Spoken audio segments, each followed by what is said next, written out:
Good day, everyone. Welcome back. Welcome to Beccas Tidbits.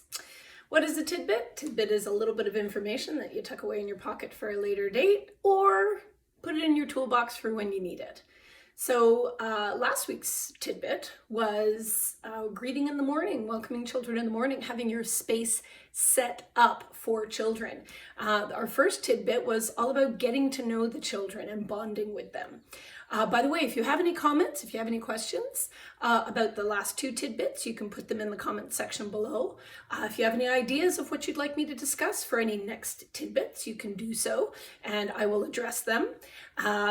It depends how many questions or comments I get, but if you do want a certain tidbit on something that you're concerned or worried about or would like to know more about, by all means, just put it in the comment below, click subscribe, click that like button, and I can get to it for some subsequent tidbits. So today's tidbit is about setting up your classroom effectively, if you will. So free play, as we know, is one of the most important things for children. What is free play? Great. I'm glad you asked. Like Elise Myers said, I'm glad you asked. So what I think is important is free play is what children play with what they want, however they want, obviously not breaking it and not throwing it so no one gets hurt.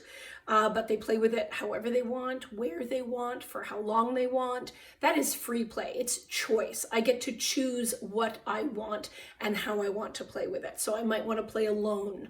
I might want to take this and bring it into the pretend play center. I might want to engage in parallel play or pair play or in small group, right? So it's using that item in a meaningful way to the child. The second thing that defines our free play, or that helps define our free play, is that it's not timed. What I find a lot is that educators will have children like on rotation.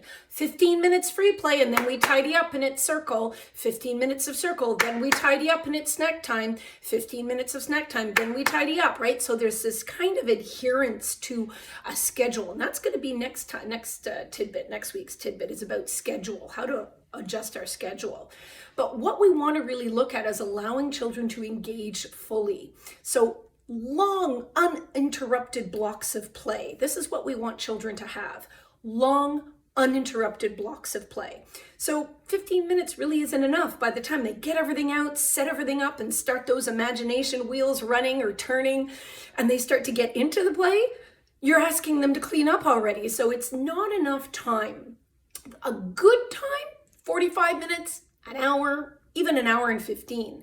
Depending on the age group, depending on your schedule, and depending on what type of philosophy you practice at your daycare, you might want to put that free play early in the morning, midday, afternoon, but we really want to make sure that we've got a long, uninterrupted block of play where the children aren't being interrupted to go to the bathroom, have snacks, stop and do something, that they can just engage, right? So there's today's or this week's tidbit is about really setting up your classroom. So if there's something I talked about today that you're really interested in and you want to know a little bit more about, talk more about that, Rebecca, by all means, put it in the comment section and I will attend to it for my next tidbit. Until then, thank you so much for joining me and have a wonderful day.